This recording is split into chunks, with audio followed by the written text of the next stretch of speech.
NaCl जब आपका H2O के साथ जो है रिएक्ट करता है तो हमें जो है 3 प्रोडक्ट मिलते हैं, sodium hydroxide, chlorine gas and hydrogen gas. इस पूरे प्रोसेस को हम जो है क्लोरो अल्कली प्रोसेस कहते हैं। और इन तीनों प्रोडक्ट के डिफरेंट यूजेस हमने लास्ट वीडियो में देखे, लिंक आपको डिस्क्रिप्शन में अवेलेबल है। आज हम देखेंगे कॉमन सॉल्ट जो आपका NaCl है, उसके अदर प्रोडक्ट उनके लिए कैसे जो है ये रॉ मटेरियल की तरह जो है काम करता है। Hello student, this is Vijendra Singh and you are watching your channel V Shiksha mix study easy.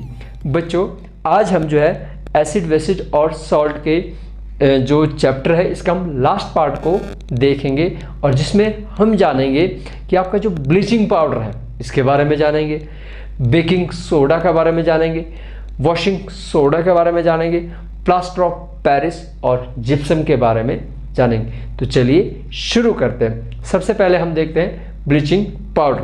तो बच्चों, आपका जो ब्लीचिंग पाउडर है, ब्लीचिंग पाउडर मतलब ये, इसका जो केमिकल नेम है, इसका केमिकल नेम है बच्चों कैल्शियम ऑक्सीक्लोराइड।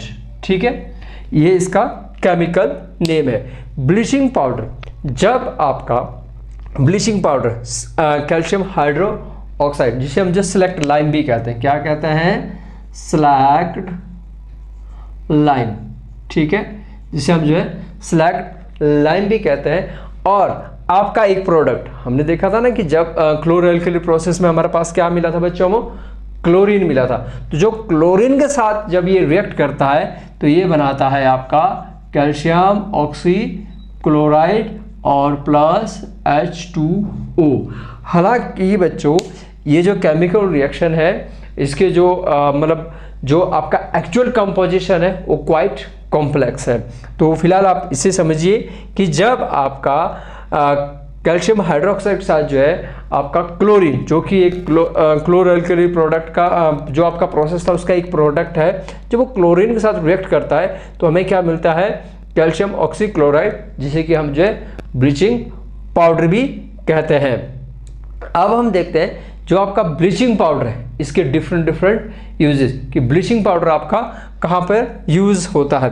देखो बच्चों, ब्लीचिंग पाउडर को यूज जानने से पहले देखो ब्लीचिंग का मीनिंग क्या होता है। ब्लीचिंग का मीनिंग होता है रंग फेड हो जाना। ठीक है, तो ब्लीचिंग का मतलब, तो इसके कारण आपके जो आसानी से आपको ये यूजेस समझ में आए। देखिए, पहला जो इसका यूज है, तो ब्लीचिंग पाउडर का जो आपको कहाँ पर इसका यूज किया जाता है, ब्लीचिंग पाउडर का आपका यूज होता है bleaching cotton and linen in the textile industry. जो आपकी टेक्सटाइल इंडस्ट्री होती है वहाँ पर इसका यूज किया जाता है, किसके लिए, कॉटन और लिनन को जो है उसको ब्लीचिंग करने के लिए। और would pulp in paper factory, paper factory के अंदर जो वुड पल्प होते हैं क्योंकि उससे पेपर बनाना होता है तो वहाँ पर भी इसका यूज किया जाता है। And bleaching cloth in laundry, और ऑफकोर्स लॉन्ड्री के अंदर भी इसका जो है यूज किया जाता है। आप में से भी बहुत सारे ने इसका यूज किया जाता है कि हमें जो है ब्लीचिंग करवाने के लिए लॉन्ड्री में आप गए होंगे। तो ये पहला यूजेज है। ब्लीचिंग का मतलब होता है रंग फेड होना, तो इसके कारण बच्चों इसके यूजेस आपके लिए बहुत आसान हो जाएंगे। तो ये हमने पहला यूज देखा कि bleaching cotton and linen in the textile industry, wood pulp in the factory industry and bleaching cloth in the laundry. दूसरा बच्चों, as an oxidising agent in many industry, ये बहुत सारे इंडस्ट्री के अंदर जो है ऑक्सीडाइजिंग एजेंट का काम करता है। ठीक है, इसलिए इसको जो बहुत सारे इंडस्ट्री के अंदर इसका यूजेस किया जाता है। और तीसरा यूज है to make drinking water free from germs. अगर आपको जो आपका ड्रिंकिंग वाटर होता है उसको आपको किससे फ्री करना है, जर्म्स से अगर आपको फ्री करना है तो वहां पर भी आपका इसका ब्लीचिंग पाउडर का यूज होता है। बच्चों, आपने जो है ब्लीचिंग पाउडर के यूजेस को ध्यान रखना, क्योंकि एग्जामिनेशन पॉइंट ऑफ व्यू से ये बहुत इंपॉर्टेंट है। वहां पर आपको जो है डिफरेंट यूजेस इसके पूछे जाते हैं। तो आपने देखा कि जो आपका ब्लीचिंग पाउडर है, जब आपका ब्लीचिंग पाउडर सेलेक्ट लाइम के साथ जो क्लोरीन, जो कि आपका क्लोरो अल्कली प्रोसेस एक प्रोडक्ट मिला था, उसके साथ रिएक्ट करता है तो कैल्शियम ऑक्सीक्लोराइड और H2O बनाता है। और ये जो इसके यूजेस है, इसके यूजेस देखो, ब्लीचिंग का मतलब हुआ ना कि रंग फेड हो जाना। तो ब्लीचिंग पाउडर का जो डिफरेंट यूजेस है, तो bleaching cotton and linen in textile industry, wood pulp in factory industry और ब्लीचिंग इन लॉन्ड्री। तो आपने देखा कि उसका टेक्सटाइल इंडस्ट्री के अंदर यूज़ किया जाता है, एक आपका टेक्सटाइल इंडस्ट्री का यूज़ हुआ, पेपर फैक्ट्री के अंदर यूज़ हुआ, और लॉन्ड्री के अंदर इसका जो है यूज़ किया जाता है। किसका बच्चों? ब्लीचिंग पाउडर का। और ये ऑक्सीडाइजिंग एजेंट काम करता है, इसलिए इसको बहुत सारे इंडस्ट्री अंदर इसका यूजेस होता है। और लास्ट देखा था हमने कि जो आपका ड्रिंकिंग वाटर है इसको जर्म से फ्री करने के लिए भी इसका यूजेस होता है। चलिए अब हम चलते हैं अगली तरफ। अगला जो हमारा product that is baking soda. तो जो आपका बेकिंग सोडा है बच्चों वो क्या है आपका? वो है आपका सोडियम हाइड्रोकार्बोनेट। ये इसका बच्चों केमिकली नेम है बेकिंग सोडा का। आप देखिए बेकिंग सोडा जो आपका वो कैसे बनता है, ये आपका दूसरा प्रोडक्ट है। तो जब आपका NaCl, ये कॉमन सॉल्ट था ना जो कि आपका एसिड और बेसिड के रिएक्शन से मिला था, और ये कैसा होता है? न्यूट्रल। जब आपका common salt water, carbon dioxide और अमोनिया के साथ जो है रिएक्ट कराया जाएगा तो हमें क्या मिलेगा? हमें मिलेगा सोडियम हाइड्रोकार्बोनेट और अमोनिया क्लोराइड। ठीक है, क्या मिलेगा बच्चों? Ammonia chloride.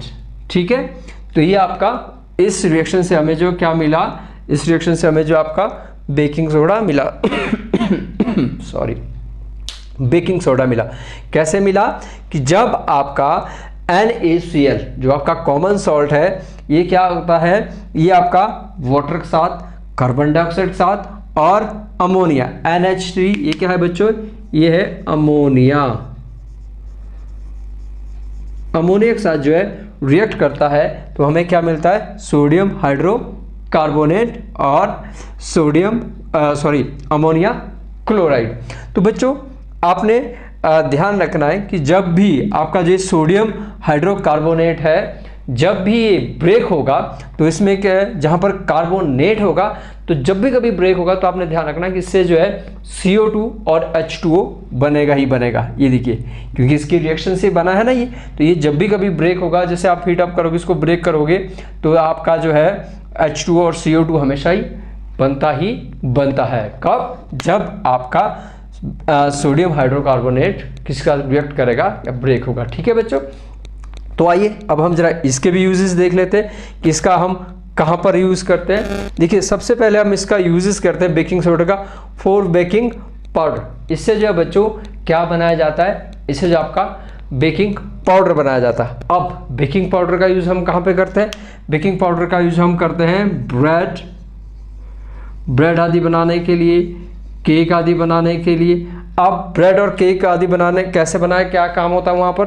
देखिए जब आप जो आपका ये बेकिंग सोडा है, बेकिंग सोडा सोडियम हाइड्रोकार्बोनेट, देखिए इसका बच्चा जो है इसका कुकिंग के लिए भी यूज़ किया जाता है। बेकिंग सोडा का आपने देखा होगा घर के अंदर जो है इसको कुकिंग के लिए भी यूज़ किया जाता है। कुकिंग के लिए क्या करता है कि जैसे इसको हीटअप कर दिया जाता है तो इसमें से CO2 निकलती, और CO2 क्या कर देती है? आपको पता है कि CO2 जो टेम्परेचर को बढ़ा देती है। तो जैसे प्रेशर कुकर के अंदर आपने देखा कि खाना जल्दी बन जाता है, तो जब आपने उसके अंदर जो है आपने बेकिंग सोडा डाला होता है तो वहाँ पर जो कार्बन डाइऑक्साइड की क्वांटिटी वो बढ़ जाती है, जिसके कारण जो वहाँ पे टेम्परेचर बढ़ जाता है, जिसके कारण आपका जो है जो भी आप बना रहे हो वो फूड जो आपका जल्दी कुक हो जाता है। उसी तरह बच्चों जब हम बेकिंग पाउडर का यूज़ करते हैं किसके लिए?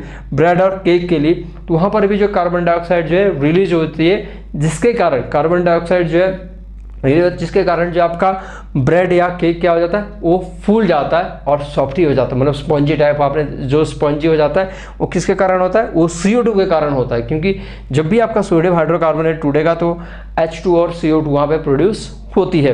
तो इसके कारण जो ब्रेड और केक जो आपके फूल जाते हैं, क्योंकि वहाँ पे बेकिंग पाउडर के कारण जो है ब्रेड और केक आपका स्पंज किसके कारण बना? CO2 के कारण। CO2 जो इसको स्पॉन्जी और सॉफ्ट बना देता है। दूसरा यूज एज एंटी एसिड। देखिए आपका जो बेकिंग सोडा है, जब आपको कई बारी जो गैस्ट्रिक हो जाती है, गैस्ट्रिक हमारे स्टमक के अंदर होती है एक्सेस HCl के कारण, ठीक है, तो ये जो बेकिंग सोडा ये एंटी एसिड की तरह ये काम करते हैं। इसको हम जो मिल्ड बेस भी कहते हैं, क्या कहते हैं बच्चे? इसको मिल्ड बेस, इसको मिल्ड बेस भी कहते हैं। और इसकी जो pH रेंज होती है, इसकी pH रेंज इसकी पीएच रेंज जो है कितनी होती है 8.27। इसलिए बच्चों ये जो है ये क्या करता है, ये एंटी एसिड का काम करता है। ये क्या करता है, आपके स्टमक के अंदर जो एक्सेस आपका जो एसिड हाइड्रोक्लोरिक एसिड जो है रिलीज हुआ है, HCl जो आपका रिलीज हुआ है, ये उसके इफेक्ट को न्यूट्रलाइज कर लेता है। क्योंकि मिल्ड बेस है तो बेस और एसिड जब रिएक्ट करते हैं तो उसको क्या करते हैं, न्यूट्रलाइज। तो ये एक्सेस एसिड के जो आपका एक्सेस एसिड होता है उसको ये न्यूट्रलाइज कर देता है और आपको जो है उस पेन से आपका थोड़ा रिलीफ मिल जाता है। अच्छा, तीसरा जो इसका बेकिंग सोडा का जो यूज़ है that is soda acid fire extinguisher. आपने फायर एक्सटिंग्विशर देखा होगा, तो फायर एक्सटिंग्विशर के अंदर क्या होता है, उसके अंदर एक निब होती है और उसके अंदर, उस निब के अंदर जो है आपका सोडियम हाइड्रोक्लोराइड। देखिए उस निब के अंदर क्या होगा आपका, उस निब के अंदर आपका सोडियम हाइड्रोकार्बोनेट और उसके साथ जो है बच्चों सल्फ्यूरिक एसिड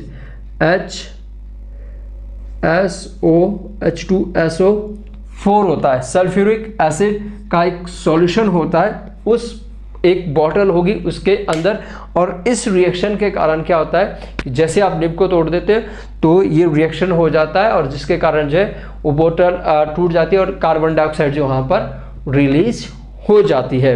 तो इस तरह से बच्चों आपने बेकिंग सोडा का यूज़ देखा कि जो आपका बेकिंग सोडा है, बेकिंग सोडा जो आपका कॉमन सॉल्ट है, जब आप वाटर, कार्बन डाइऑक्साइड और अमोनिया के साथ रिएक्ट करते हैं तो हमें जो है बेकिंग सोडा मिलता है, मतलब सोडियम हाइड्रोकार्बोनेट और अमोनिया क्लोराइड आपको जो है मिलता है। अब फिर हमने इसके यूज देखे, इसका यूज़ कहाँ किया जाता है। इसका यूज़ बेकिंग पाउडर के बनाने के लिए यूज़ किया जाता है, और बेकिंग पाउडर को हम जो है ब्रेड और केक बनाने के लिए यूज़ करते हैं, जो कि ब्रेड और केक को कैसा बनाता है, सॉफ्ट एंड स्पॉन्जी बनाता है बिकॉज ऑफ कार्बन डाइऑक्साइड। और दूसरा हमने देखा यूजेस एज एंटी एसिड, इसको एक एंटी एसिड के रूप में भी हम यूज़ करते हैं क्योंकि एक्सेस HCl के इफेक्ट को क्या कर देता है, न्यूट्रलाइज कर देता है। ये आपका मिल्ड बेस होता है और इसकी पीएच रेंज है 8.27 है। फिर हमने देखा कि जो आपका बेकिंग सोडा, इसको हम सोडा एसिड फायर एक्सटिंग्विशर के अंदर जो है यूज़ करते हैं। उसके अंदर एक कंटेनर होता है उस फायर एक्सटिंग्विशर के अंदर जो कि कार्बन डाइऑक्साइड को रिलीज करने में हेल्प करता है। चलिए अब हम चलते हैं अपने तीसरे प्रोडक्ट की तरफ, दैट इज वॉशिंग सोडा। तो बच्चों जो आपका वॉशिंग सोडा है इसका केमिकली नेम है सोडियम कार्बोनेट डेकाहाइड्रेट 10H2O। और इसको हम कैसे पढ़ेंगे, इसको हम पढ़ेंगे बच्चों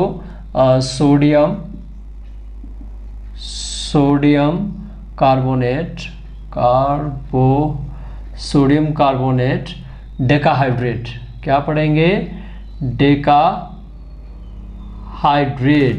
ठीक है, सोडियम कार्बोनेट डेकाहाइड्रेट। तो आपने देखा कि जो आपका ये वॉशिंग सोडा है, जब आपका सोडियम कार्बोनेट 10 वाटर मॉलिक्यूल, ठीक है, 10 वाटर मॉलिक्यूल के साथ रिएक्ट करेगा तो ये क्या बनाएगा, Na2CO3.10H2O। तो इसके साथ जो है ये आपको जो है वॉशिंग सोडा मिलेगा, sodium carbonate decahydrate.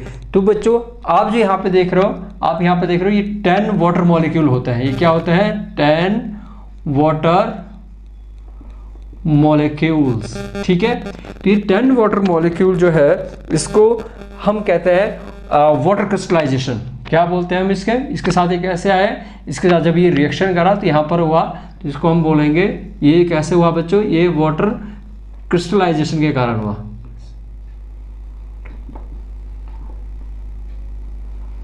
Water crystallisation के कारण जो है आपका वाटर इसके अंदर ऐड किया गया। देखिए जब भी आपका जैसे यहाँ पर गया तो इसको यहाँ पर जो इसके अंदर कितना है, इसके अंदर जो 10 वाटर मॉलिक्यूल जो है आपके वॉशिंग सोडा के अंदर है, इसके कैसे है, ये वाटर क्रिस्टलाइजेशन के कारण हुआ। वाटर क्रिस्टलाइजेशन का मतलब है कि केमिकल प्रोसेस के द्वारा जो है आपका वाटर मॉलिक्यूल का जो है क्रिस्टलाइज किया जाता है। ये केमिकल प्रोसेस होता है जिसके कारण जो है आपका वाटर जो है इस रिएक्शन, जैसे आपका सोडियम कार्बोनेट स्टार्ट कर देता है तो आपका क्या हो गया, आपका जो ये बन गया सोडियम कार्बोनेट डेकाहाइड्रेट, इसको हम पढ़ते हैं। तो आप समझ गए ना कि 10 वाटर मॉलिक्यूल के कारण जो है इसके अंदर जो 10 मॉलिक्यूल वाटर को जो है रिएक्ट कराया गया, कैसे, वो इसको हम क्या बोलेंगे, उस प्रोसेस को हम वाटर क्रिस्टलाइजेशन कहते हैं, जो कि क्या है, एक केमिकली कंबाइंड वाटर है, ठीक है, जो कि chemical combined water chemical reaction के द्वारा इसके अंदर किया जाता है। इसको और अच्छे समझने के लिए आप देखिए, जैसे हम कुछ एक एग्जांपल लिए, जैसे आपके यहाँ पर है copper sulphate pentahydrate, copper sulphate pentahydrate, तो यहाँ पर कितने वाटर मॉलिक्यूल है बच्चों, तो यहाँ पर 5 वाटर मॉलिक्यूल है। तो इसका मतलब कैसे किए गए, ये आपके वाटर क्रिस्टलाइजेशन के कारण जो है इसके साथ ऐड कर दिए। उसी तरह बच्चों आपका है पीओपी, पीओपी का जो पूरा नाम है that is plaster of Paris, क्या है, प्लास्टर ऑफ पेरिस। अब इसका प्लास्टर ऑफ पेरिस नाम क्यों है, क्योंकि बच्चों ये पेरिस के एक पार्ट में पाया जाता है और इसलिए इसका नाम जो है पीओपी, प्लास्टर ऑफ पेरिस। और इसका जो केमिकली नेम है that is calcium sulphate half H2O। अब इसका देखिए इसमें भी इसके अंदर जो हाफ वाटर मॉलिक्यूल है, तो इसका जो केमिकल नेम है इसको हम कैसे पढ़ेंगे, इसको हम पढ़ेंगे कैल्शियम सल्फेट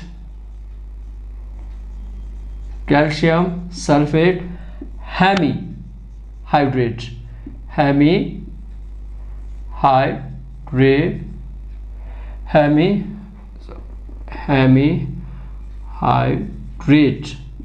ठीक है। इसको हम क्या पढ़ेंगे, इसको हम पढ़ेंगे calcium sulphate, half water molecule है तो इसलिए हम इसको पढ़ेंगे हेमीहाइड्रेट, 5 थे तो पेंटाहाइड्रेट, 10 है तो डेकाहाइड्रेट। उसी तरह बच्चों आपका एक और प्रोडक्ट है दैट इज जिप्सम, और जिप्सम क्या है, जिप्सम का जो केमिकल नेम है CaSO4, और इसके अंदर कितने वाटर मॉलिक्यूल होंगे, इसके अंदर आपके 2 वाटर मॉलिक्यूल होंगे। तो अगर 2 वाटर मॉलिक्यूल होंगे तो इसको हम पढ़ेंगे कैल्शियम सल्फेट। अब इसके अंदर 2 है तो बच्चों डाइहाइड्रेट, ठीक है, डाइहाइड्रेट।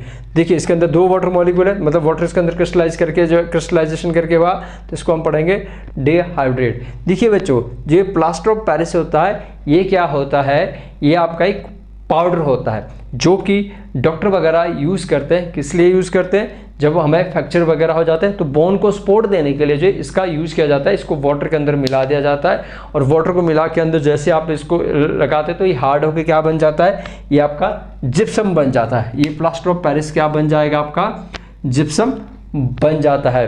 अब इन दोनों में क्या फ़र्क है, इनके अंदर सिर्फ वाटर मॉलिक्यूल जो क्रिस्टलाइज वाटर मॉलिक्यूल है उसका ही फ़र्क है कि प्लास्टर ऑफ पेरिस के अंदर आपका हाफ वाटर मॉलिक्यूल है और जिप्सम के अंदर आपका जो है 2 वाटर मॉलिक्यूल है। तो इसलिए बच्चों हम इसको डाइहाइड्रेट पढ़ते हैं, अगर हाफ है तो इसको हेमीहाइड्रेट पढ़ते हैं, तो 5 है तो पेंटाहाइड्रेट पढ़ते हैं, और उसी तरह आपका अगर 10 है तो उसको हम डेकाहाइड्रेट पढ़ते हैं। तो अब आपको समझ में आ जाएगा कि वॉशिंग सोडा के अंदर जो आपका ये 10 वाटर मॉलिक्यूल जो है ये कैसे जो है किया जाता है, इसको हम वाटर क्रिस्टलाइजेशन कहते हैं। आइए अब हम जरा वॉशिंग सोडा के यूजेस देखते हैं कि वॉशिंग सोडा का कहाँ पर यूज़ किया जाता है। देखिए यूजेस, सबसे पहले glass, soap and paper industries. जो आपका वॉशिंग सोडा है इसका यूज आपका ग्लास, सोप और पेपर इंडस्ट्रीज के अंदर जो इसका यूजेस होते हैं। उसी तरह बच्चों इसका दूसरा यूज है use in manufacturing for sodium component such as borax, और इसका यूज जो है सोडियम के बहुत सारे जो आपके कंपोनेंट्स बनाए जाते हैं जो कि इंडस्ट्रीज के अंदर यूज होते हैं, इसको सच एज बोरॉक्स। बोरॉक्स एक ऐसा कंपोनेंट है जो आपने इसको यूज करते हैं हम टूथपेस्ट के लिए, स्प्रे वगैरह किसी में इसके स्प्रे, क्लीनिंग स्प्रे या फिर टूथ, इसका मतलब सोडियम कंपोनेंट्स बनाए जाते हैं। सोडियम कंपोनेंट बहुत जगह पर जो है आपके यूजेज होते हैं। तो जैसे हमने बोरॉक्स कहते हैं, बोरॉक्स जो आपका टूथपेस्ट है और जो क्लीनिंग स्प्रे वगैरह तो उसके अंदर इसका यूजेस होता है।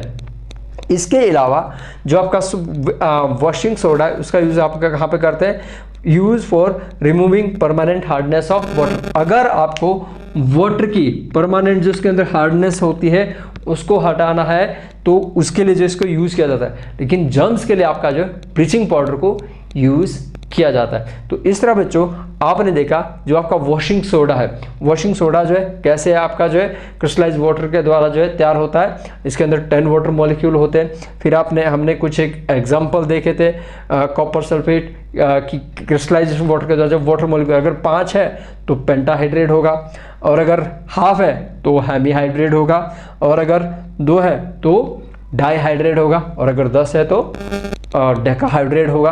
फिर हमने देखा कि आपके जो वॉशिंग सोडा इसके क्या क्या यूजेस है।